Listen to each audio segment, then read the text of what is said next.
Big Boss season 7 episode 12 review ആണ്.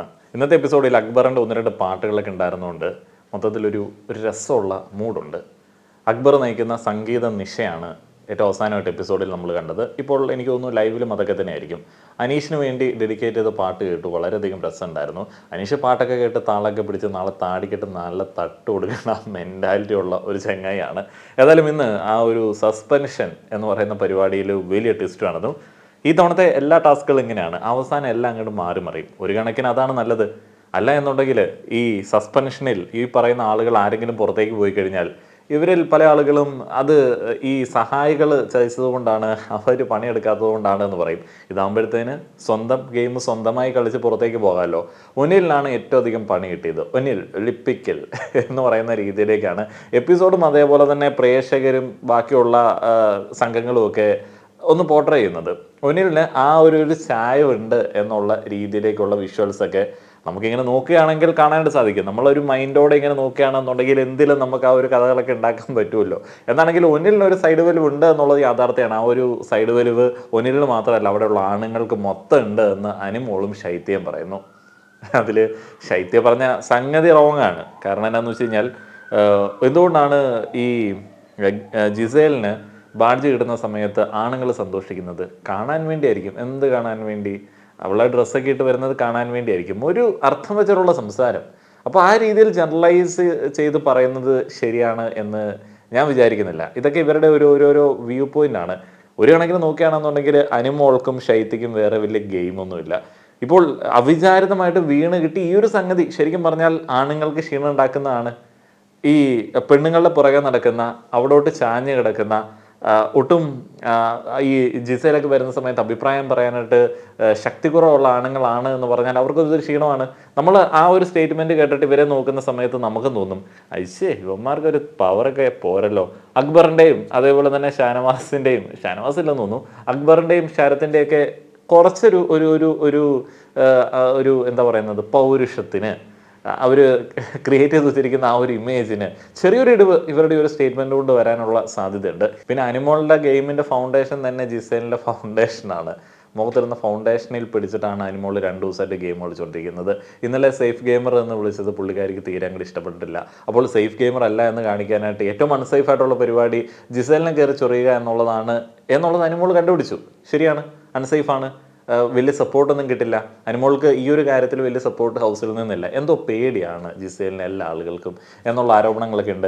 ഇനി ഇന്നത്തെ എപ്പിസോഡിൻ്റെ റിവ്യൂയിലേക്ക് കിടക്കുകയാണെന്നുണ്ടെങ്കിൽ ജിസേൽ പലതരത്തിലുള്ള കോസ്മെറ്റിക് ഐറ്റംസ് ഒളിഞ്ഞും തെളിഞ്ഞും ഒക്കെ യൂസ് ചെയ്യുന്നുണ്ട്. കുറച്ച് ഞാൻ യൂസ് ചെയ്താൽ എന്താണ് എന്ന് ഇന്നലെ ബിഗ് ബോസിനോട് നേരിട്ട് ചോദിക്കുന്നത് നമ്മൾ കണ്ടു. ഇനിയിപ്പോൾ കട്ടെടുക്കുന്നത് തൻ്റെ സ്മാർട്ട്നെസ് ആണ് എന്ന് കണ്ടസ്റ്റൻസിനോടും പറയാനായിട്ട് യാതൊരുവിധ മടിയില്ല. ജിസേൽ അങ്ങനെയാണ്. ജിസേലിനെ ആ ഒരു രീതിയിലേക്ക് നമ്മൾ നിവിൻ ഭക്ഷണം കട്ടെടുക്കുന്നത് പോലെ ജിസേൽ കോസ്മെറ്റിക് ഐറ്റം യൂസ് ചെയ്യുന്നു എന്ന് പറയുന്ന ഒരു രീതിയിലേക്ക് ആളുകൾ കണ്ടു തുടങ്ങി. ഇന്ന് ജിസേലിന് കിട്ടിയ ഏറ്റവും വലിയ ഐഡിയ എന്നാന്ന് വെച്ച് കഴിഞ്ഞാൽ ഈ ബാഡ്ജ് നേടാനായിട്ടുള്ള അവസരം ഉണ്ടായിരുന്നു. പക്ഷേ ഈ റൂൾ ബ്രേക്കിംഗ് കാരണം പെട്ടി പോയി. ഇപ്പോൾ ബാഡ്ജ് കിട്ടിയാലും പെട്ടി കിട്ടത്തില്ലല്ലോ. അപ്പോൾ ബാഡ്ജ് പോയി എടുത്തു. ബാഡ്ജ് എടുത്തത് വളരെ രസമായിരുന്നു. അതിലേക്ക് ഞാൻ വരാം. പകൽക്കൊള്ള എന്ന് പറയുന്ന ഒരു ടാസ്ക് ആയിരുന്നു ഇന്ന് കൊടുത്തത്. മോർണിംഗ് ആക്ടിവിറ്റിയുടെ ഒക്കെ ഭാഗമായിട്ട് തന്നെ കൊടുത്തൊരു ടാസ്ക് ആയിരുന്നു. അപ്പോൾ അതിൽ ബാഡ്ജ് ആളുകൾക്ക് കരസ്ഥമാക്കാനായിട്ടുള്ള ഒരു അവസരമുണ്ട്.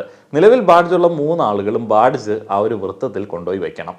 അപ്പോൾ ആ ഒരു ബെല്ല് മുഴങ്ങുന്ന സമയത്ത് ഈ ബാഡ്ജ് ആവശ്യമുള്ള ആളുകൾ ഓടിപ്പോയി അത് എടുക്കണം. അപ്പോൾ ആരുടെ കയ്യിൽ ബാഡ്ജ് ലഭിക്കുന്നോ അവർക്ക് ആ ബാഡ്ജ് സ്വന്തമാക്കാം. അപ്പം ഈ ജിസയിലും ആര്യനും ഒക്കെ നേരത്തെ തന്നെ പോയി ഇതിൻ്റെ അളവൊക്കെ എടുക്കുന്നത് ലൈവിൽ കണ്ടിരുന്നു. അപ്പോൾ അവരെങ്ങനെയാണെന്ന് വെച്ച് കഴിഞ്ഞാൽ അവരുടെ കാൽ നീളം, അതേപോലെ തന്നെ ഇതിൻ്റെ ഏത് ഡയറക്ഷനിൽ ഓടണം എന്നുള്ളതിനെ കുറിച്ചിട്ടൊക്കെ ചിന്തിച്ച് പ്ലാൻ ചെയ്തിരുന്നു. ഇപ്പോൾ ജിസേലിൻ്റെ ഒരു അഡ്വാൻറ്റേജ് എന്നാന്ന് വെച്ച് കഴിഞ്ഞാൽ ജിസേൽ 2 കാല് വയ്ക്കുമ്പോഴത്തേനും അവിടെ ചെല്ലും. അത് പുള്ളിക്കാരുടെ ഒരു അഡ്വാൻറ്റേജ് ആണ്. വളരെ കോൺഫിഡൻ്റ് ആയിട്ട് നിന്ന ജിസേൽ ഗെയിം തുടങ്ങിയപ്പോഴത്തേന് തുടക്കത്തിൽ തന്നെ വീണുപോയി. പിന്നീട് ആ ബാഡ്ജ് വന്നത് ഒരു എപ്പിക് ഐറ്റമായിരുന്നു. എല്ലാവരും കൂടെ ചാടി വീണു, ഒരു ബാഡ്ജ് പൊങ്ങി വീഴുന്നു. അവിടെ നിന്ന് ആൾക്കാരിൽ ആരാണ് എറിഞ്ഞത് എന്നുള്ളത് എനിക്ക് വ്യക്തമായില്ല. എന്താണെങ്കിലും ആ ഒരു ബാഡ്ജ് വന്ന് വീണത് ജിസേലിൻ്റെ കയ്യിലാണ്. ജിസേലിന് നല്ലതിനാണോ മോശത്തിനാണോ എന്നുള്ളത് അറിയില്ല. ജിസേൽ വളരെയധികം എക്സൈറ്റഡ് ആയി ലിപ്സ്റ്റിക് ഇടുന്ന കാര്യത്തെക്കുറിച്ചിട്ടൊക്കെ പറയുന്നു. പക്ഷേ ഈ ബാഡ്ജ് നേടിയ ആൾക്കാർ അഭിനന്ദിക്കുന്ന സമയത്ത് ജിസേലിന് അത് വലിയൊരു അപമാനമായി, ബാക്കിയുള്ള ആളുകൾക്ക് വലിയ സന്തോഷമായി. അപ്പോഴത്തേനും ബാക്കിയുള്ള ആളുകളുടെ ഒരു സന്തോഷമൊക്കെ ഒന്ന് കാണേണ്ടതായിരുന്നു, എസ്പെഷ്യലി സ്ത്രീകളുടെ. അപ്പോൾ ശരിക്കും പറഞ്ഞാൽ ജിസേൽ സ്ത്രീകളിൽ വളരെയധികം ഒറ്റപ്പെട്ട് നിൽക്കുന്ന ഒരു വ്യക്തിയാണ്. ഈ ആദില നൂറ തമ്മിൽ പോലും ജിസേലുമായിട്ടുള്ള നൂറയുടെ ആ ഒരു സൗഹൃദത്തെക്കുറിച്ചിട്ടുള്ള ചില സംസാരങ്ങളൊക്കെ നമ്മൾ ഇന്നലെ കണ്ടിരുന്നു. അപ്പോൾ ശരിക്കും പറഞ്ഞാൽ ആദില നൂറ അവർ അവിടെയുള്ള ബാക്കിയുള്ള ആളുകളെ പോലെയല്ല, അവർ പാർട്ട്നേഴ്സാണ്. അപ്പം ഈ രണ്ട് വ്യക്തികൾക്കും വ്യത്യസ്തമായിട്ടുള്ള സൗഹൃദ വലയങ്ങൾ ഉണ്ടാവുന്നത് ഇവർക്ക് അങ്ങോട്ടും ഇങ്ങോട്ടും ഒരു ചെറിയ സൗന്ദര്യപ്പണക്കം, സ്നേഹം കൊണ്ടുള്ള പണക്കൊക്കെ ഉണ്ടാക്കുന്ന സംഗതിയാണ്. അപ്പം നോറയ്ക്ക് ജിസേലിനെ ഇഷ്ടമാണ് ഫ്രണ്ടായിട്ട് എന്നുള്ളൊരു താല്പര്യമുണ്ട്. ഏതായാലും ബാഡ്ജ് വേറെ ഒരാൾക്ക് കൊടുക്കാനുള്ള അവസരം ജിസേലിന് ലഭിച്ചു. അത് ആർക്ക് കൊടുക്കണം എന്നുള്ള ജിസേലിന് തീരുമാനിക്കാം. ഉറപ്പായിട്ടും അവിടെ ഇരിക്കുന്ന സ്ത്രീകൾക്ക് കിട്ടില്ല. സ്ത്രീകളിൽ ഒരാൾക്കത് കിട്ടി, അവരും മേക്കപ്പ് ഇട്ട് അടിച്ച് പൊളിച്ച് അതിൽ നടക്കുന്നത് ശരിക്കും ജിസേലിനെന്നല്ല ഒരുമാതിരിപ്പെട്ട ആളുകൾക്ക് സഹിക്കാൻ പറ്റുന്നതല്ലാത്തതുകൊണ്ട് തന്നെ ജിസേൽ അത് അഭിലാഷിന് കൊടുത്തു. അഭിലാഷിന് കൊടുത്തതിൻ്റെ ഉദ്ദേശം എന്താണെന്നുള്ളത് എനിക്കറിയില്ല. എനിക്ക് തോന്നുന്നു അഭിലാഷിന് ഈ കൊടുത്തു കഴിഞ്ഞാൽ ഒന്നും കാണേണ്ടി വരില്ല എന്ന് വിചാരിച്ചായിരിക്കും. ഏതായാലും അത് അഭിലാഷിന് കൊടുത്തു. ഇതിന് ശേഷം കിച്ചണിൽ ഒരു വഴക്കാണ് നമ്മൾ കണ്ടത്. വലിയ സംഗതിയൊന്നുമില്ല. സംഭവം എന്ന് വെച്ച് കഴിഞ്ഞാൽ ഭക്ഷണം ഉണ്ടാക്കി തികഞ്ഞില്ല. അപ്പോൾ രണ്ടാമതുണ്ടാക്കിയ ഭക്ഷണം ആലു പൊറാത്തയായിട്ട് പ്ലാൻ ചെയ്തു. അപ്പോൾ അനീഷിനെതിരെ ഒരു തുറുപ്പ് ചീട്ടായിട്ട് കലാഭവൻ സരികെടുത്ത് ഉപയോഗിക്കുന്നു. അതിലങ്ങോട്ട് അപ്പാനി ശരത്ത് റെനെ അങ്ങ് പിടിച്ചു കയറി. റെനയൊക്കെ വരുന്ന സമയത്ത് എന്തോ ചെയ്തിരുന്നു, പിന്നീട് റെനയ്ക്ക് അവിചാരിതമായിട്ട് ചില ഗെയിമൊക്കെ കിട്ടിയിരുന്നു. ഇപ്പോൾ കംപ്ലീറ്റ്ലി കയ്യിൽ നിന്ന് പോയൊരവസ്ഥയാണ്. എന്തൊക്കെയോ പുള്ളിക്കാരി എന്തോ ടെൻഷനായിട്ട് എന്തൊക്കെയോ പ്രകടനങ്ങൾ കാഴ്ചവെക്കുകയാണ്. ഇങ്ങനെ ഒച്ചയിടുന്നു, മറ്റേ ചില കാര്യങ്ങളിലേക്ക് ഇടിച്ച് കയറുന്നു, കാർഡ് ഇറക്കാനുള്ള വഴിയുണ്ടോ എന്നുള്ളത് ആലോചിക്കുന്നു. അപ്പാനി ശരത്തിന് പിന്നെ പ്രത്യേകിച്ച് ഒന്നുമില്ല. അപ്പാനി ശരത്തിന് ഹൗസിൽ 2 ഡ്യൂട്ടിയുള്ളൂ. എവിടെയെങ്കിലും എന്തെങ്കിലും ഒച്ച കേൾക്കുകയാണ്, അനീഷ് അവിടെ ഉച്ചത്തിൽ സംസാരിക്കുന്നത് കേൾക്കുകയാണെന്നുണ്ടെങ്കിൽ അപ്പാനി അങ്ങടേക്ക് ഓടി ചെല്ലും. കാര്യമൊന്നും അറിയേണ്ട ആവശ്യമൊന്നുമില്ല, മിണ്ടാരടാ നീ എന്ന് ഒറ്റ ഡയലോഗിൽ തുടങ്ങുന്നു. പിന്നീട് അവർ തമ്മിലായി അലമ്പ്. അനീഷ് അവിടെ നിന്ന് അപ്പാനി ശരത്തിന് സ്പേസ് കൊടുക്കാതിരിക്കാൻ വേണ്ടി നടന്നകലുന്ന കാഴ്ചകൾ നമ്മൾ സ്ഥിരമായിട്ട് കാണാറുണ്ട്. എന്നാൽ അപ്പാനി വിടാറില്ല, പിറകെ നടക്കും. ഇനിയിപ്പോൾ വേറെ ആർക്കെങ്കിലും അനീഷുമായിട്ട് പ്രശ്നം ഉണ്ടെങ്കിലും അവരവിടെ സംസാരിച്ചുകൊണ്ടിരിക്കുകയാണെന്നുണ്ടെങ്കിൽ അപ്പാനി ശരത്ത് ഓടി അങ്ങടേക്ക് ചെന്നിട്ട് ആ പ്രശ്നം ഏറ്റെടുക്കും. മിണ്ടാരിട എന്ന ഒരൊറ്റ ഡയലോഗ് സ്റ്റാർട്ട് ചെയ്തിട്ട് വീണ്ടും അനീഷിനെ തെറി വിളിക്കും. ഇതാണ് അപ്പാനി ശരത്തിൻ്റെ അവിടുത്തെ മെയിൻ പരിപാടി. പിന്നീട് അക്ബറും അപ്പാനി ശരത്തും ബാക്കിയുള്ള ആളുകളൊക്കെ ഇരുന്നിട്ട് ഈ പ്രശ്നം ഒന്ന് ഡിസ്കസ് ചെയ്യുകയാണ്. നമ്മുടെ ജിസേലിൻ്റെ ഈ മേക്കപ്പ് ഉപയോഗവുമായി ബന്ധപ്പെട്ട ആ ഒരു കാര്യം. അക്ബറിനൊന്നും ഒരു താല്പര്യമില്ല, ജിസേൽ അത് ഉപയോഗിച്ചോട്ടെ, നമ്മളത് ബാധിക്കുന്ന കാര്യമല്ല. ശരത്തിനും വലിയ താല്പര്യമൊന്നുമില്ല. മൊത്തത്തിൽ അവർക്ക് ഒരു താല്പര്യമില്ലായ്മയാണ്. അവരെ ആ ഒരു കാര്യങ്ങളൊന്നും എഫക്റ്റ് ചെയ്യുന്നില്ല. അതൊക്കെ സ്ത്രീകളുടെ പ്രശ്നമായിട്ടാണ് അവർ കൺസിഡർ ചെയ്യുന്നത്. ശരിയാണ്, ഇപ്പം ജിസേൽ മേക്കപ്പ് ഇട്ട് നടന്നാലും മേക്കപ്പ് ഇട്ട് നടന്നില്ലെങ്കിലും അവരെ അത് ബാധിക്കുന്ന സംഗതിയല്ല. പക്ഷേ സ്ത്രീകൾക്ക് ഈ മേക്കപ്പ് എസ്പെഷ്യലി അവിടെയുള്ള കണ്ടസ്റ്റൻസിന് മേക്കപ്പ് എന്ന് പറയുന്നത് ഇത്തിരി ഒബ്സഷനുള്ള സംഗതിയാണ്.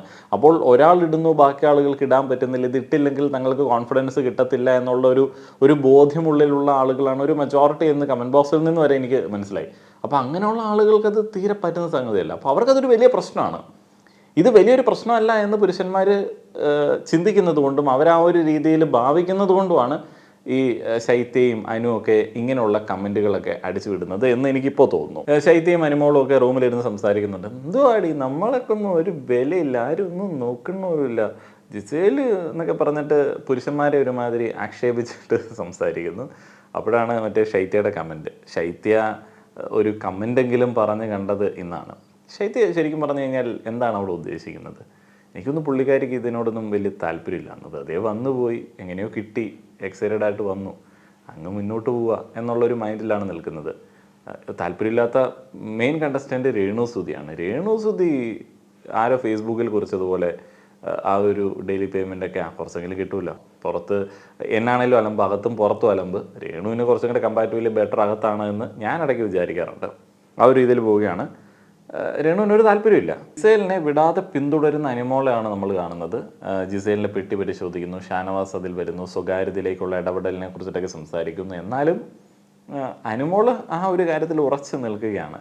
ജിസേലിനെ ശരിക്കും പറഞ്ഞു കഴിഞ്ഞാൽ ഏറ്റവും വെറുപ്പ് തോന്നുന്ന സിറ്റുവേഷനാണ് അനുമോള് സൃഷ്ടിക്കുന്നത്. അനുമോൾക്ക് ശരിക്കും പറഞ്ഞാൽ വീണ് കിട്ടിയ ഒരു ബോണസാണ്. ജിസേൽ കൂടുതൽ സ്ട്രോങ് ആയിട്ടുള്ള ഒരു കണ്ടസ്റ്റൻ്റാണ് നിലവിൽ. ഓഡിയൻസിൻ്റെ ഒരു പെർസെപ്ഷൻ അനുസരിച്ചിട്ടും കണ്ടസ്റ്റൻസിൻ്റെ ഒരു സമീപനം അനുസരിച്ചിട്ടും സ്ട്രോങ് ആണ്.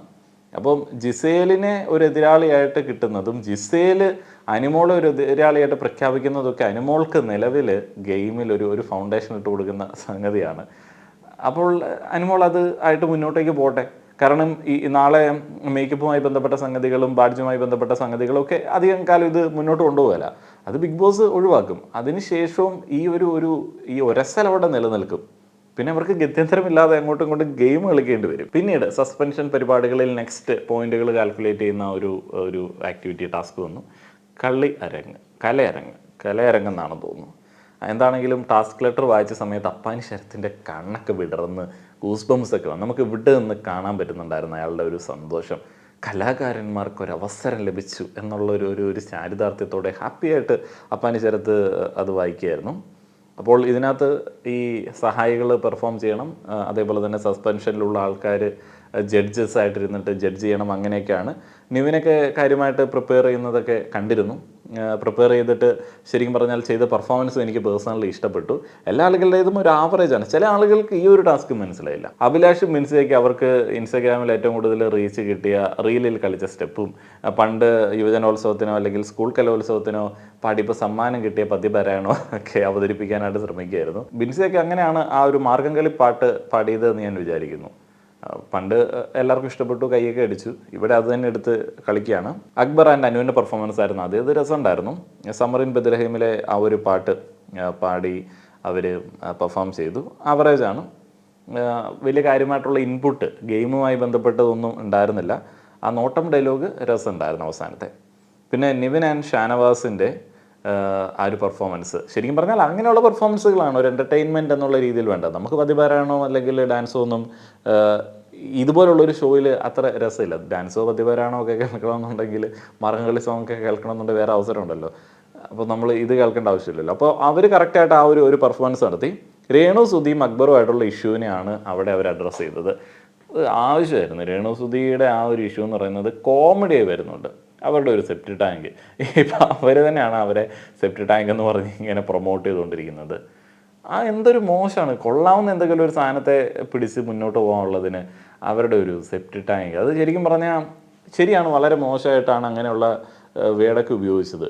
പക്ഷേ ഇവിടെ എല്ലാത്തിനും ഒരു കാലമില്ല. ഇപ്പം നമ്മളെയൊക്കെ ഒരാൾ ഒരിക്കലും ഒരു പേര് വിളിച്ചെന്ന് പറഞ്ഞിട്ട് നമ്മളത് ഓർത്തുകൊണ്ട് അവരുടെ പുറകെ നടക്കുന്നത് അവരുടെ വിജയവും നമ്മുടെ പരാജയവുമാണ്. ഇപ്പോൾ രേണുസുതിയല്ലേ ഇതിനകത്ത് പരാജയപ്പെട്ട് നിൽക്കുന്നത്. ഒരാൾ മാപ്പ് പറഞ്ഞു, അതോടെ അത് കഴിയണം. നമുക്കങ്ങനെ ഒരു പേരുണ്ടായിരുന്നു എന്നുള്ളത് മാലോകർ അറിയരുത്. ഇതിപ്പോൾ ആ പേര് ഫിക്സ് ചെയ്യുന്ന പോലത്തെ പരിപാടിയായിട്ട് എനിക്ക് തോന്നുന്നുണ്ട്. പിന്നെ ശൈത്യയും നോറയും കൂടെ വന്നിട്ട് മറ്റേ മാങ്ങാവറി ചെലുകുത്ത് സ്റ്റെപ്പൊക്കെ ഇട്ടിട്ട് കസ്തൂരി കസ്തൂരി എന്നൊക്കെ പറഞ്ഞൊരു ക്യാരക്ടറും അതേപോലെ തന്നെ അനീഷ് അതിൻ്റെ പേര് വെച്ചിട്ടുള്ളൊരു ക്യാരക്ടർ പെർഫോമൻസ് നടത്തി.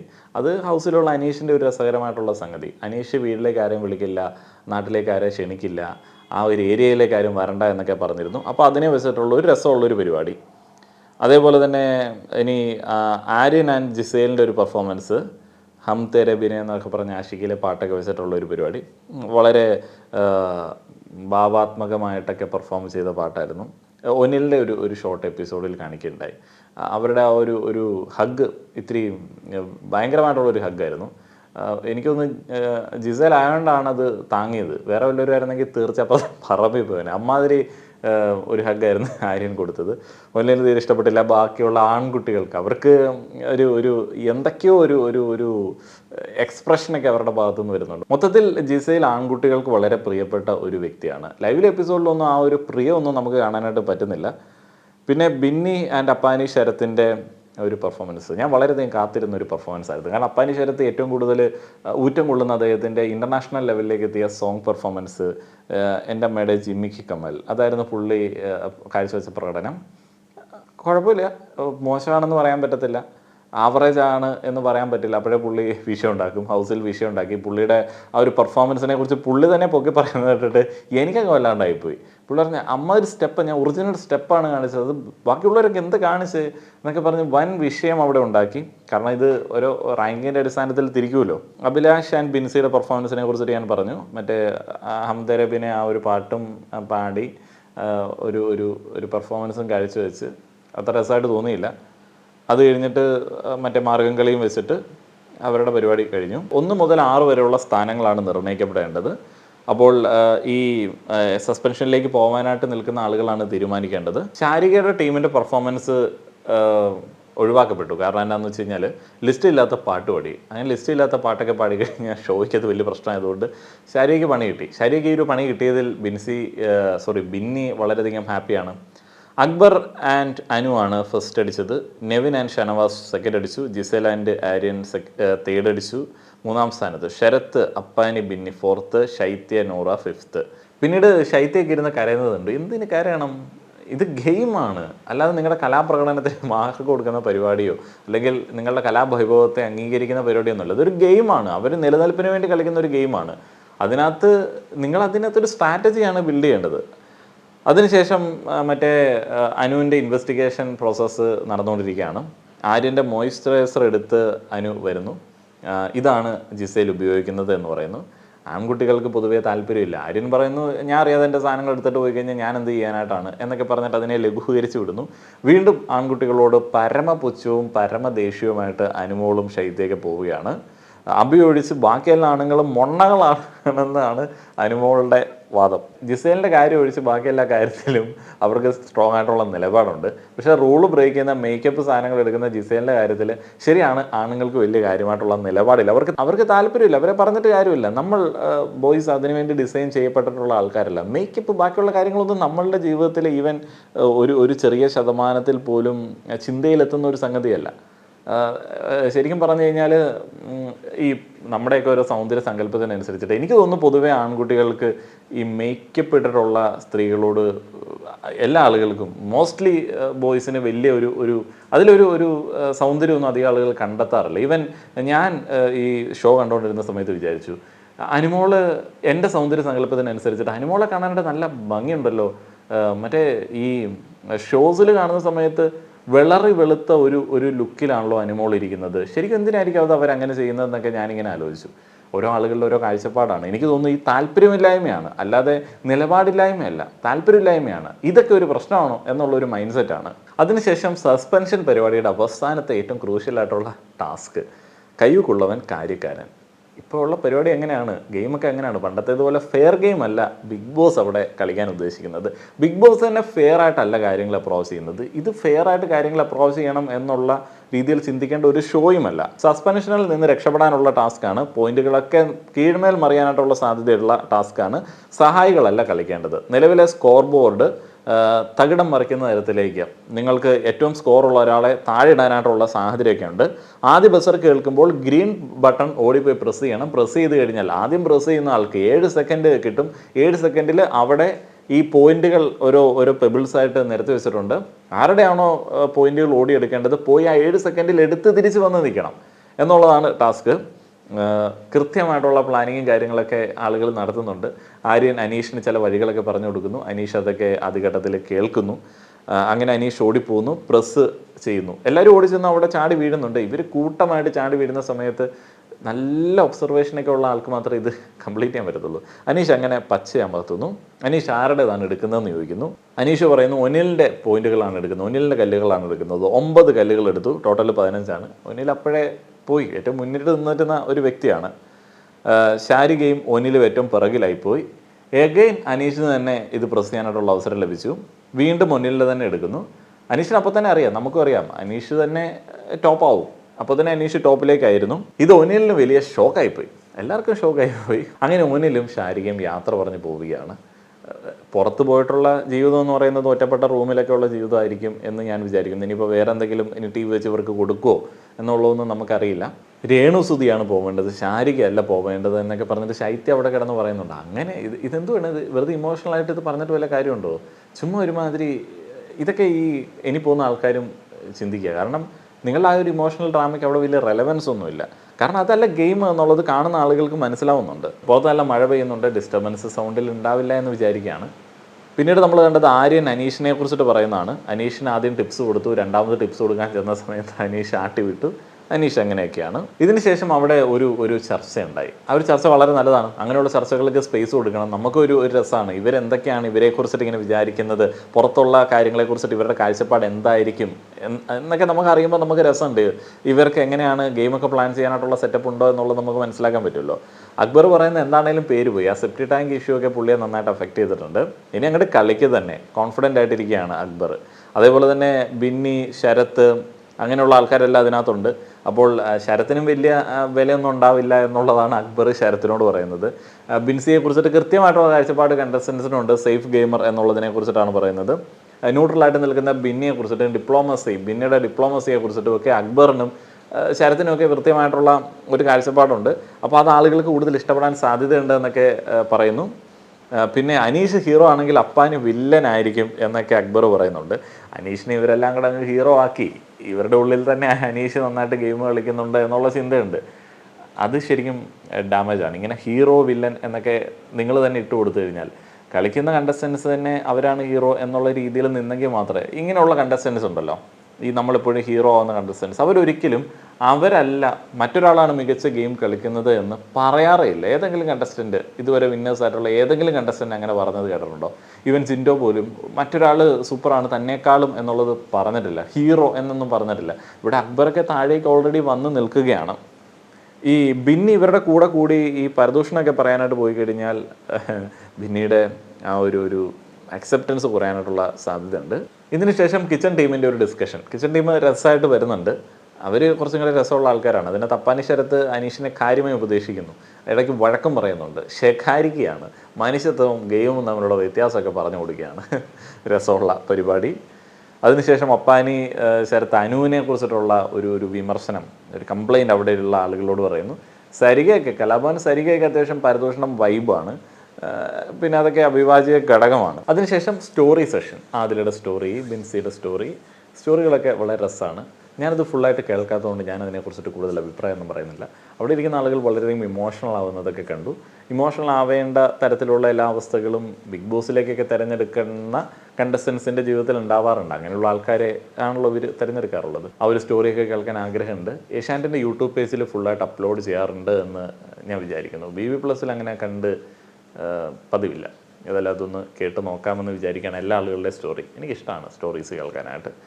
ഈ ബിഗ് ബോസിൻ്റെ റിവ്യൂ ഒക്കെ കണ്ട് നേരെ പോയി കിടന്നുറങ്ങാതെ, ഇതിൻ്റെ കമൻറ്റ് ബോക്സിലൊക്കെ പരതാതെ, നിങ്ങളെന്തെങ്കിലും ഗുണമുള്ള രസമുള്ള കോണ്ടൻറ്റൊക്കെ ആസ്വദിച്ചിട്ട് കിടക്കാനായിട്ട് ശ്രമിക്കുക.